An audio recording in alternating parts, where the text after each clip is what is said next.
मेरा नाम अजय शर्मा है। यह बात उस समय की है जब मैं बीबीए फर्स्ट ईयर में था। उस समय में मेरे कॉलेज के पास ही के एक हॉस्टल में रह रहा था।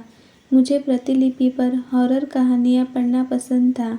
मैं रोज़ कोई ना कोई हॉरर स्टोरी पढ़ता ही था, तभी मुझे नींद आती थी। ऐसे ही एक दिन मैं रात को प्रतिलिपि पर एक चुड़ैल की हॉरर स्टोरी पढ़ रहा था। कहानी पढ़ते पढ़ते मुझे कब नींद आ गई और रात के तकरीबन 2 बजे मेरी नींद खुली। मैंने अपने कमरे की खिड़की खोली और बाहर का नज़ारा देखने लगा। आज बाहर काफ़ी तेज़ हवा चल रही थी। साथ ही मैं आपको बताना चाहता हूँ कि मेरे हॉस्टल के आसपास काफ़ी पेड़ पौधे हैं। मेरे हॉस्टल के आसपास कम ही लोग रहते थे। हॉस्टल के पीछे की ओर एक घना जंगल था। मेरे रूम की खिड़की जंगल की ओर थी। मैं अपने पलंग पर लेट गया और सोने की कोशिश करने लगा, पर मुझे नींद नहीं आ रही थी। थोड़ी देर बाद मेरी आंख लग गई। मेरी नींद एक खटखट की आवाज़ से खुली। उस समय मैं अपनी खिड़की पर पर्दा लगाना भूल गया था। बाहर एक हाथ दिख रहा था जो लगातार मेरी खिड़की के शीशे पर नॉक कर रहा था।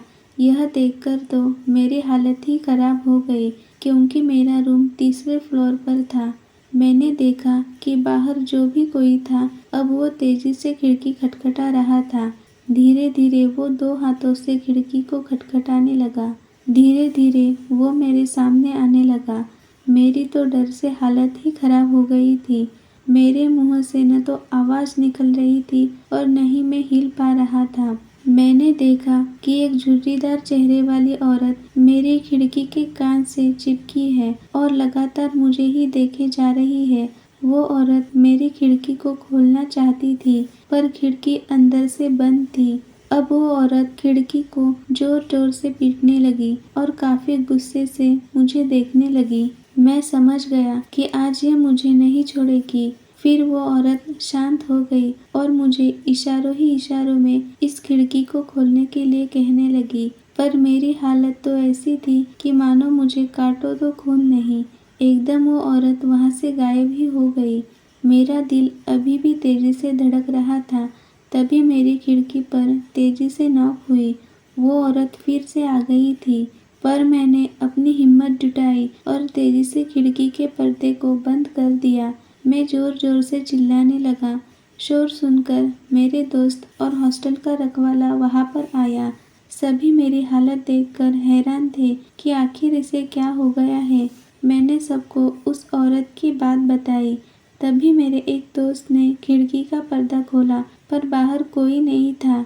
सभी को लगा कि शायद मैंने कोई सपना देखा है, पर हकीकत कुछ और थी।